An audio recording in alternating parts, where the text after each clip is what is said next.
Yesus mereka akan ikut. Bacaan Injil tadi dari Sidon, Tirus lewat Kana Galilea, tibalah beliau Yesus itu di kota Dekapolis. Dekapolis 10 kota. Kenapa Yesus mau tiba di 10 kota atau Dekapolis? Karena pusat pastoral itu keliling kota-kota itu sambil berbuat baik.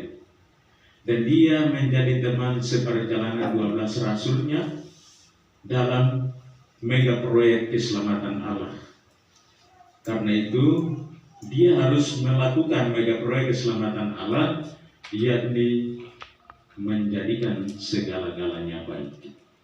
Saudara-saudari yang dikasihi Tuhan, kitab Nabi Yesaya berbicara, katakanlah kepada orang-orang yang tawar hati, kuatkanlah hatimu, janganlah takut. Lihat Allahmu datang dengan pembalasan dan dengan ganjaran Allah. Poin ini sang Nabi mau berbicara tentang bangsa pilihan Allah, bahwa Allah itu sangat menyayangi bangsa Israel. Apa saja diminta bangsa Israel akan diberikan Allah.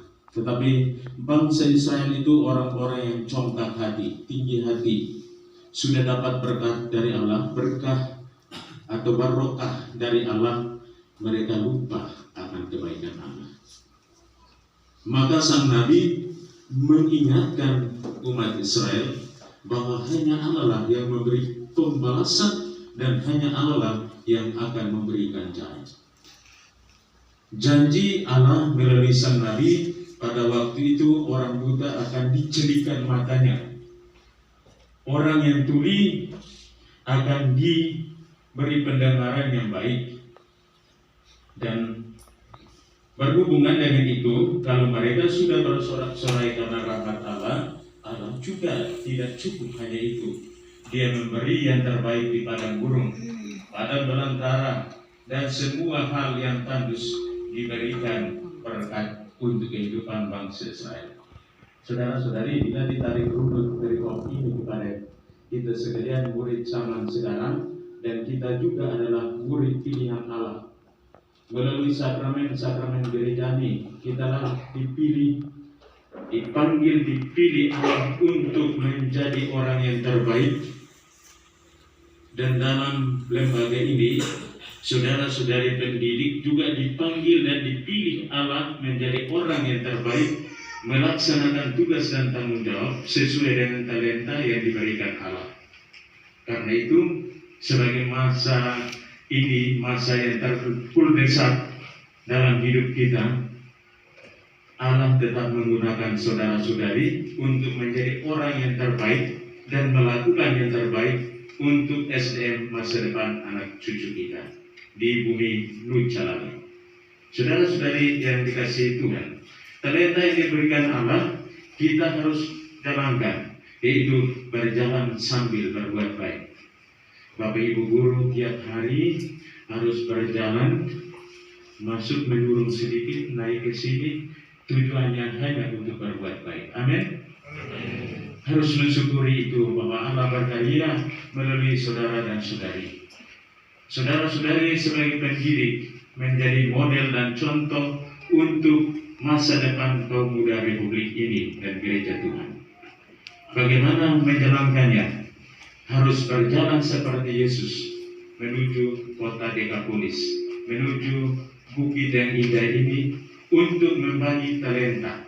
Orang-orang enak, orang-orang baik akan mampu membagikan talentanya dengan tuntas kepada anak didik.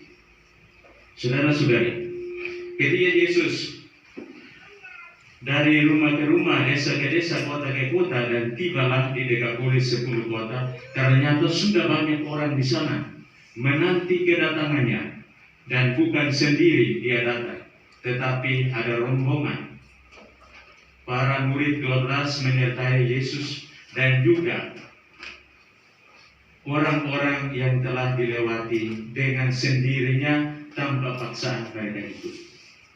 Maka tibalah di kota Dekapolis, hanya diberi satu mujizat di sini, itu penyembuhan. Kenapa? 2 indera yang digunakan Yesus dari orang sakit ini yang pertama adalah lidah.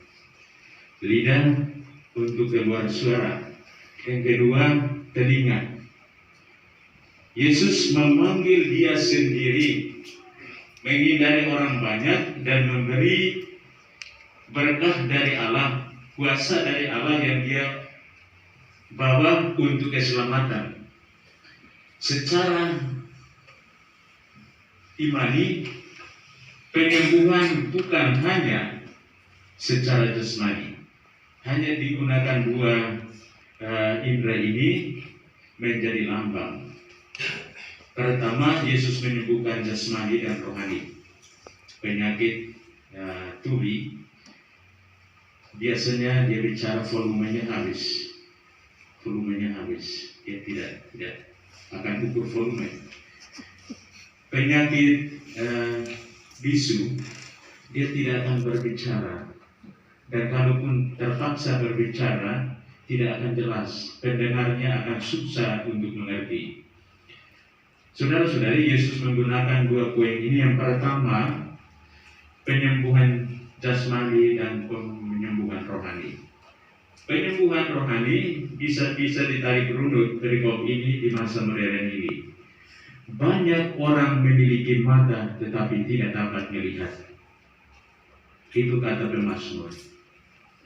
Bahwa memang banyak orang sekarang memiliki mata, ada kacamata seperti saya, tetapi tidak bisa melihat orang lain. Mengapa demikian? Lebih banyak melihat dirinya sendiri yang terbaik daripada orang lain.